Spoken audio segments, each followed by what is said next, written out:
In a move no one saw coming, King Charles has made a decision that has stunned both the monarchy and the public. Princess Diana's former staff have been quietly reinstated, not to honour her legacy, but to serve Catherine, Princess of Wales. What triggered this dramatic return of a once silenced inner circle? Before we go deeper into what this really means for the royal family, make sure to subscribe so you don't miss a single update. The decision came without warning, signed into royal authority under the radar, bypassing traditional announcement channels and setting off immediate whispers throughout palace walls. For decades, the names of Diana's closest aides had faded from the public eye, figures dismissed or sidelined in the aftermath of her tragic passing. But now, one by one, those names are reappearing on official staffing lists, no longer relics of the past, but suddenly central to the present. At the top of the list, Diana's personal butler, the secretary who managed her private calendar, and her discreet but ever-present dresser. All three were quietly summoned to Windsor under strict confidentiality, their return orchestrated not through the royal household's usual chain of command, but seemingly by Charles himself. And yet, the king has refused to publicly explain the reasoning behind his decision. That vacuum of silence has only fueled speculation. Inside the palace, the impact was immediate. Current aides to the Princess of Wales reportedly received no forewarning, creating an atmosphere of confusion and disorientation. Who authorized this? Why were they not consulted? Some staff even feared they were being replaced, ousted not for failure, but to make room for those who once served another royal era. And this isn't just a reshuffling, this is a resurrection of loyalty from a past most had worked hard to bury. The timing couldn't be more precise or more unsettling. Rumours are now spreading like wildfire. Is this Charles's attempt to rebrand Catherine in Diana's image, a move to rewrite the public narrative at a time when the monarchy is under scrutiny? Or is there something more emotional, more personal, at play? Sources inside the palace claim that the reaction from Queen Camilla was nothing short of explosive. She was allegedly not consulted, nor informed, blindsided, during what was meant to be a routine briefing. That omission alone has sparked renewed tensions between her and Charles, particularly given Camilla's long-standing discomfort with the lingering reverence the public holds for Diana. To bring back Diana's staff, without warning, without explanation, and assign them to Catherine, is seen by many as a symbolic realignment of royal loyalties, a nod to a legacy that continues to eclipse Camilla's own. What remains unclear is whether this move was made out of necessity, strategy, or guilt. Some palace watchers suggest Charles is attempting to stabilize the institution by rallying public sympathy through Catherine's increasing visibility and invoking Diana's legacy to do so.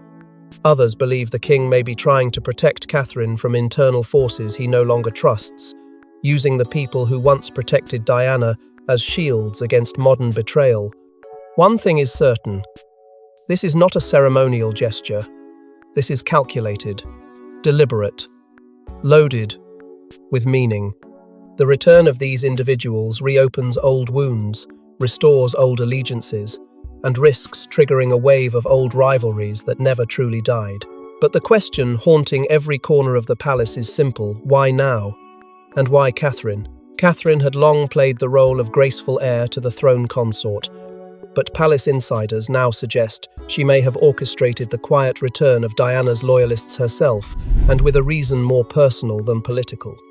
Behind the immaculate exterior and carefully curated public appearances, Catherine was navigating an increasingly fractured environment within the palace walls. Those closest to her began noticing a shift, an unease that lingered even when the cameras stopped rolling. It wasn't just about the growing weight of royal duty as King Charles's health entered uncertain territory, or William's relentless transition into a co-monarchical role. It was deeper, more personal, an erosion of trust within her very household. Whispers had begun circulating of conversations that were somehow reaching the wrong ears, of planned appearances being subtly sabotaged, of staff members whose allegiance seemed to waver when Camilla's name was mentioned. Slowly, the seams of her once secure inner circle began to fray, leaving Catherine exposed in a palace that had suddenly turned colder. Sources close to the royal household reveal that one moment marked a turning point.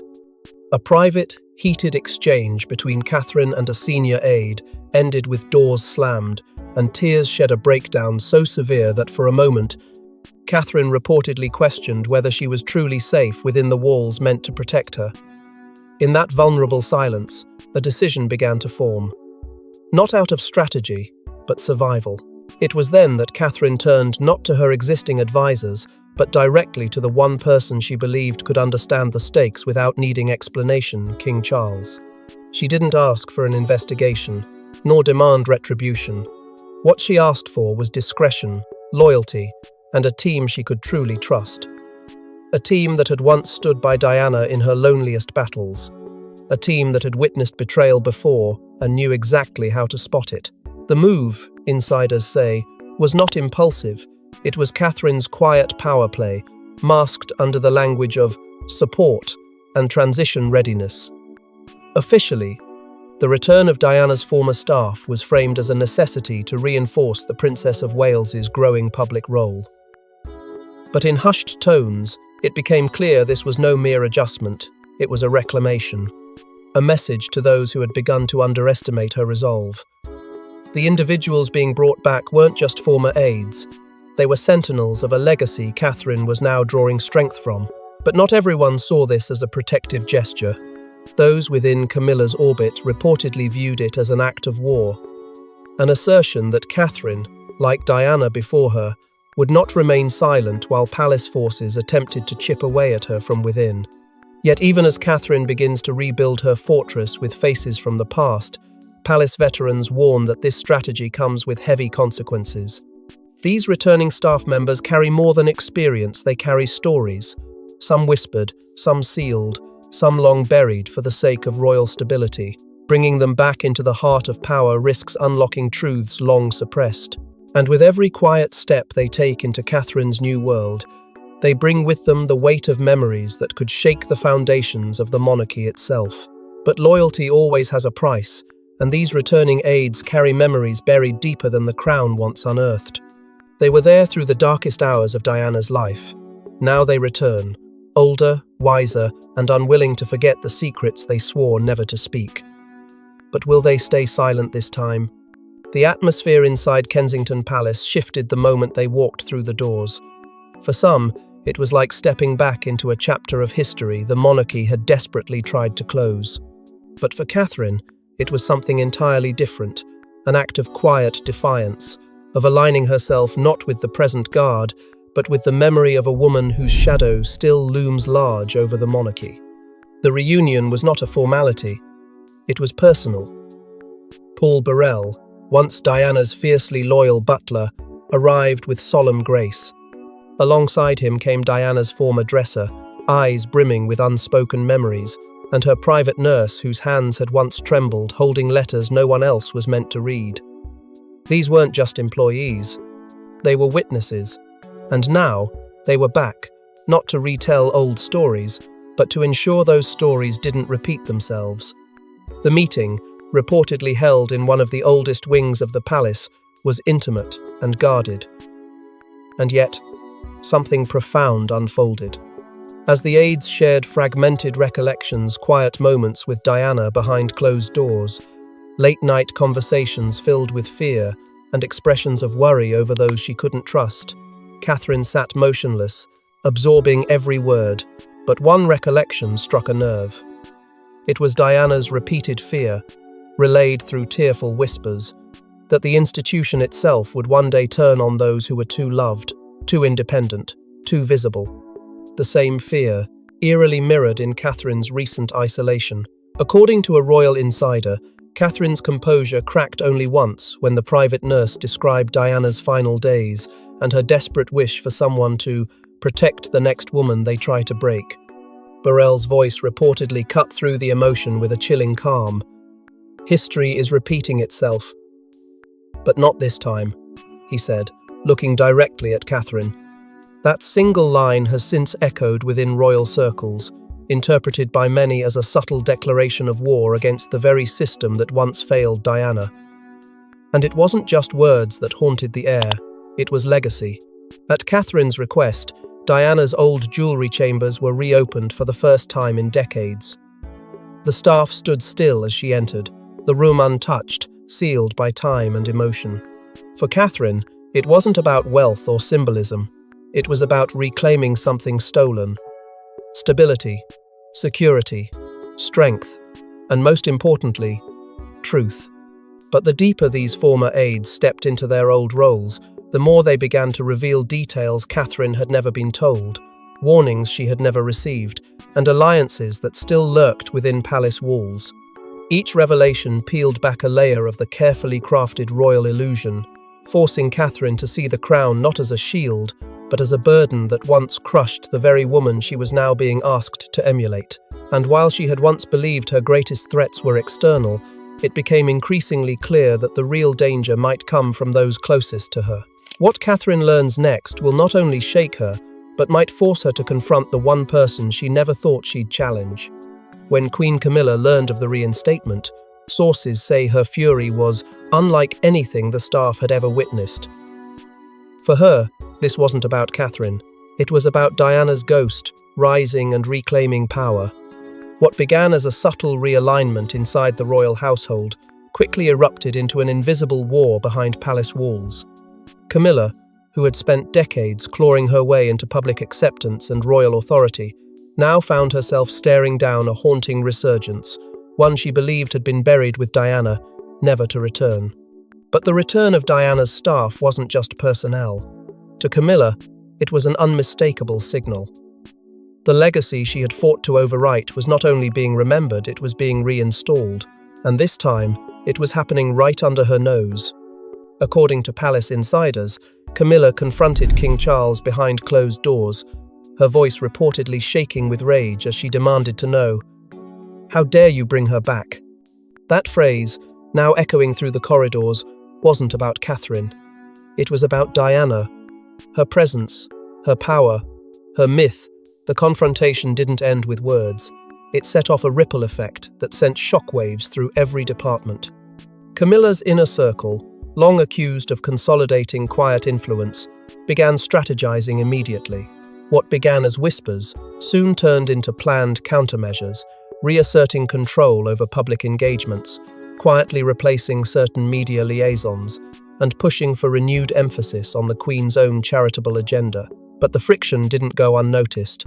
For the first time in years, royal aides found themselves choosing sides not between monarch and nation, but between two women who represented opposing visions of the crown's future. Catherine stood for renewal through legacy, while Camilla clung to reinvention through erasure. And in the middle of that battle stood Charles, silent, strained, and increasingly sidelined by the storm he had unleashed. Then came the leaks. Confidential briefings, private schedules, and unguarded remarks suddenly began finding their way to the press. What was once tightly controlled became porous. Someone within the Queen's office, it seemed, had begun feeding information either out of loyalty to Catherine or disillusionment with Camilla's reaction. Either way, the effect was seismic. Royal watchers noted a noticeable shift in tone during public appearances. The warmth once directed toward the Queen seemed diluted, while Catherine's presence drew increasingly favourable coverage, especially when linked to Diana's memory. And it wasn't long before something darker began to surface. Advisors close to Camilla allegedly floated the idea of revisiting recent documentaries and archives, urging a clarification of Diana's narrative. In other words, a rewrite. But if Camilla thought she was reclaiming the throne through narrative, she underestimated how deeply the public and the palace had already reconnected with Diana through Catherine. And while Camilla mobilized her loyalists to recapture control, she failed to notice the silence growing in Charles. The king, visibly worn by the tension, began to withdraw from active mediation. For years, he had tried to balance two worlds, the memory of one woman and the reality of another. Now, that balancing act was unraveling. And for Catherine, the moment to step out of the shadows had arrived. But even as Camilla fights back, there's one move Catherine makes next that no one, not even Charles, saw coming. A single entry, a date, a name, hidden in a box passed quietly to Catherine by Diana's old aide. It wasn't just a diary, it was a warning, and Catherine took it to heart. The exchange happened behind closed doors, away from palace ears and protocol. In the quiet tension of that moment, one of Diana's most trusted aides placed an aged, leather-bound journal into Catherine's hands and whispered, "She wrote this for someone like you." Inside were decades-old entries, fragments of emotion, fear, and unspoken truths that had long remained hidden. But one page stood out. The date was unmistakable, less than 2 weeks before Diana's death, and the words written beneath it would leave Catherine visibly shaken. The entry didn't speculate, it predicted. Diana described a woman isolated, scrutinized, controlled. A woman told to follow the rules, smile through betrayal, and surrender her instincts in the name of duty. The likeness was not coincidental. The parallels were terrifying. But it wasn't just the reflection of Catherine's own struggle that stung. Names that still held power. Names tied to betrayal. Among them, Camilla. Diana didn't veil her words. She spoke of media manipulation, orchestrated pressure campaigns, and shadowy advisors who convinced the monarchy that obedience was safer than authenticity. And buried between the lines was a stark message: when the crown feels threatened, it doesn't confront, it isolates, breaks down, and replaces. Diana had felt it closing in. Now, decades later, Catherine was feeling it too. The diary became more than a record. It became a mirror. And in that mirror, Catherine saw the generational trap, an institution that cloaked itself in tradition but moved swiftly to silence dissent. She read about Diana being told to accept public humiliation to protect royal appearances. She read about the exhaustion, the endless pushing to conform, the scripted perfection that masked internal decay. But most chilling was Diana's final wish, written in trembling script. If she ever reads this, tell her don't let them do it to you, or to your daughter. That single line rewrote Catherine's resolve. What had begun as silent endurance shifted into something far more dangerous: conviction. She was no longer fighting for herself. She was fighting for Charlotte, for the next generation, for the very future of what the monarchy could become if history wasn't confronted. The weight of Diana's words stripped away any remaining doubt. This wasn't just about strained relations or media attacks. It was about survival, about legacy, about ensuring that silence did not become inheritance. From that moment on, Catherine began to move differently, more intentional, more guarded. She no longer saw herself as a consort in waiting, but as a woman standing at the same crossroads Diana had once faced and vowing not to turn back. For the first time, the monarchy wasn't just looking at a modern princess. It was facing someone who had seen its darkest corners and chosen not to bow. Now armed with more than emotion, with truth, Catherine prepares to make a move that will change the monarchy's internal power forever. It started as whispers and ended in shock resignations. Catherine has used her newly trusted staff to orchestrate a full restructuring, cutting out key figures with close ties to Camilla. It's no longer subtle. This is war. For months, the atmosphere within the palace had grown thick with suspicion. Meetings became shorter, conversations more cautious, and then suddenly names began disappearing from the staff registry. Long-serving aides who had once occupied critical roles in the royal household were informed their services were no longer required. These weren't random firings. They were targeted removals. Each name had one thing in common: whispered loyalty to Camilla, and a history of undermining Catherine's position in the shadows. Their exits were swift, clean, and almost surgical. The message was unmistakable. Catherine was done playing the palace game on anyone else's terms. This was her house now, and in their place, she didn't bring in outsiders. She brought in familiar faces, veterans from Diana's trusted circle. The same people who had witnessed betrayal, manipulation, and the corrosive politics of palace life were now stepping into positions of influence again, but this time with Catherine's full backing. The impact was immediate. The royal communications team, long criticised for their vague and inconsistent support of the Princess of Wales, was stripped down and rebuilt. Within days, the media narrative shifted. Headlines once soaked in speculation were suddenly replaced with glowing coverage of Catherine's leadership, resilience, and rising stature. Stories that had mysteriously leaked now stopped altogether. The palace walls no longer echoed with rumors, they pulsed with control. But with that control came consequence.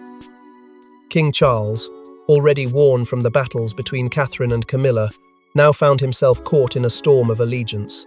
Senior advisors reportedly pressured him to intervene, warning that this internal purge could fracture the monarchy's image beyond repair. They asked him to choose a side, not publicly, but decisively. And yet, his silence was louder than any statement. Those closest to him claimed he withdrew from the fray, unable or unwilling to challenge the quiet power Catherine had built around herself. Behind the scenes, William remained unshaken. Though absent from direct confrontation, he made no effort to stop his wife's actions. In fact, many insiders suggest he quietly empowered them. William, long aware of the corrosive politics surrounding his mother and now his wife, had seen enough. This wasn't rebellion, it was restoration, and the presence of Princess Anne in this moment only deepened Catherine's momentum. Though she never made a public declaration, sources confirm Anne offered private counsel, strategic introductions, and a singular piece of advice: act before they corner you. That phrase became the North Star guiding every decision Catherine made from that point forward. And so the palace began to transform, not with spectacle, but with precision. The old guard stepped aside, and a new line of defense was drawn. No more appeasement, no more survival mode. Catherine wasn't simply defending her place, she was rebuilding the monarchy in the image of strength, clarity, and unshakable legacy. But with every door she closed, another figure watched from the outside, waiting for the right moment to strike. But not everyone is staying silent, and one royal outsider is preparing to speak out with a story only they could tell. When Prince Harry learned that his mother's former staff had been reinstated, and not for him, but for Catherine, his reaction was uncharacteristically silent. Then, without warning, came a message from Montecito that sent shockwaves through royal channels. The announcement had barely circulated through private corridors when news of the reinstatements reached California. For Harry, it was a moment of stunned disbelief. These were the very people who had once shielded Diana, the same individuals whose absence from his own journey through the royal maze had haunted him. And now, they were back not at his side, not in his corner, but quietly and strategically placed around Catherine.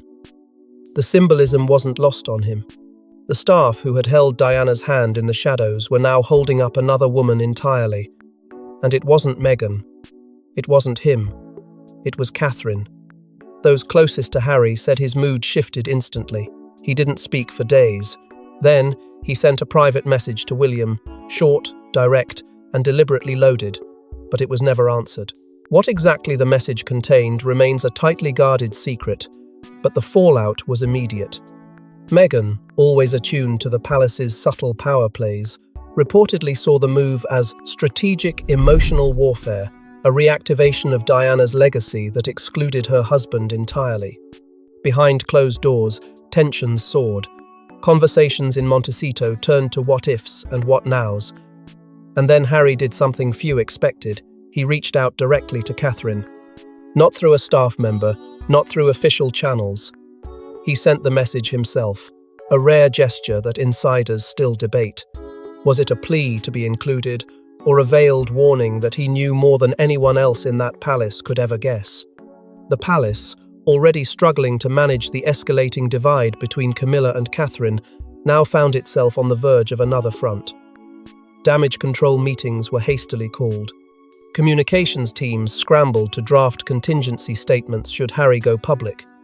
Because the unspoken threat loomed like a storm cloud. What if Harry chose to speak? What if he opened the vault of his mother's final conversations, the whispered confessions, the private recordings, or the unresolved letters? What if he held pieces of Diana's story that even Catherine hadn't seen? And that's where the true danger lay, not in a public confrontation, but in the silent spaces between them. Catherine, now surrounded by the very people who once stood by Diana, was on a collision course with revelations that could either strengthen her resolve or shatter the image she thought she understood. Harry's silence had turned to strategy. Meghan's outrage had become leverage, and the institution, already cracking from within, braced for what might come next.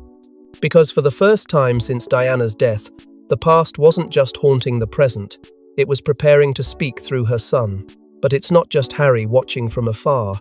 Charles is forced to make a decision that will define his reign.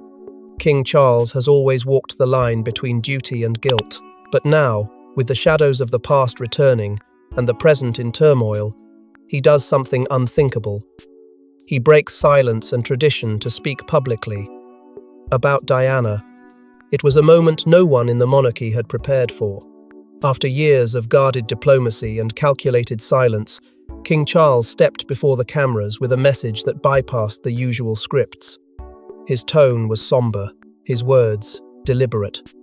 He spoke not of state matters or ceremonial duties, but of legacy. And not just any legacy. Diana's. Without naming names directly, Charles acknowledged that certain figures from the past, whose loyalty and service have stood the test of time, have once again returned to serve the crown in new ways. For the public, it was a vague but unmistakable nod to the reinstatement of Diana's former staff. For the palace, it was a message with consequences. Behind those carefully chosen phrases, there was more. The struggles of the past, Charles said, echo more loudly than we often admit. That line landed like a tremor across the royal court. For the first time, a sitting monarch had publicly alluded to the emotional wounds left by Diana's final years. It wasn't an apology, not quite. But it was far more than anyone expected. And it gave Catherine's campaign to restructure her household a silent royal blessing. Within hours, palace officials began interpreting the speech as a subtle endorsement of her moves. The aides she had welcomed back were now wrapped in the language of legacy and reconciliation. Charles had not only refused to stop her, he had, in his own way, joined her. But that rare public gesture came at a price. Insiders say Charles has become emotionally frayed, worn down by the toll of balancing two forces that now seem irreconcilable, Catherine and Camilla. On one side stands the mother of his heir, commanding increasing public favour, reshaping the monarchy in Diana's shadow.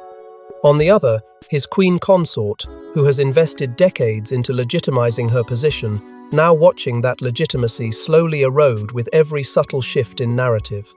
Behind closed doors, the king has allegedly begun to admit, for the first time, that mistakes were made not just in how Diana was treated, but in how history was handled afterward. Those closest to him describe moments of quiet reflection, even regret, where Charles reportedly confessed, "Maybe we buried too much for too long." And so, the monarch finds himself standing on a fragile bridge between past and present, between redemption and resistance. He cannot appease both sides. He cannot erase the past. And now, with Catherine rising and Camilla recoiling, Charles knows that his next moves will define how history remembers him. The speech may have seemed like a gesture of peace, but in truth, it was the flickering of a torch handed not to the Queen, but to the future Queen, Catherine. But even as Charles tries to restore order, a final twist emerges, one that no one in the family saw coming. Tucked deep inside Diana's old filing cabinet, overlooked for decades, was a sealed envelope addressed to the future Princess of Wales. When Catherine reads it aloud behind locked doors, everyone inside knows. This is the end of one era and the explosive beginning of another. The envelope was faded, the edges worn, yet the handwriting on the front was unmistakably Diana's. It had been discovered accidentally filed behind irrelevant documents, buried under a layer of dust in the storage wing of Kensington Palace that had long been sealed. When the staff handed it to Catherine, no one fully understood its weight. But as the room fell into a tense hush and the seal was broken, the past spilled out with devastating clarity. The letter, allegedly written just days before Diana's final trip to Paris, carried the voice of a woman torn between fear and hope, bracing herself for what she sensed was coming. In it, Diana didn't speak in riddles or vague metaphor. She named names, predicted outcomes, and pleaded with the unknown woman who would one day inherit the role that had nearly destroyed her. She warned of influence disguised as guidance, of traditions used as weapons, of individuals within the royal structure whom she prayed would never be allowed near her sons. Her words were raw and urgent, filled with foresight that now seemed prophetic. She wrote, "They will tell you this is your duty. They will tell you silence is strength, but it is not. Silence is surrender, and if you let them shape you, they will erase you." Catherine, already aware of the shifting tides within the palace, now had in her hands the roadmap Diana had never been allowed to follow. With every sentence, the truth Diana had lived through became the armor Catherine would now carry. One line struck Catherine so deeply, she reportedly read it aloud twice. "Protect them not just from the outside world, but from within these walls." The emotion in the room was palpable. Catherine's voice cracked, and she whispered, "I finally understand." In that moment, something shifted. The letter was not just a message, it was a coronation of purpose. And for the staff who had once served Diana, the message was a call to action. Catherine didn't hesitate. She ordered the letter preserved, not hidden. It would be stored in the official Kensington vault, not buried in secrecy. No more veils, no more distortions. Truth, at last, would be protected. What followed was a moment of quiet, symbolic power. Diana's former aides, many of whom had seen the worst of royal isolation, knelt not out of duty, but out of allegiance. To the woman who now carried Diana's legacy, not in mimicry, but in strength. Catherine didn't rise from scandal or tabloid glory, she rose through clarity, through war, and now, through truth. That letter had drawn a line through the past and carved a new path through the future, one that no one in the institution could undo. What began as a silent return of staff has now triggered a monarchical shift no one can stop and no crown can ignore. Thanks for watching. Don't forget to like and subscribe, and we will see you in the next one.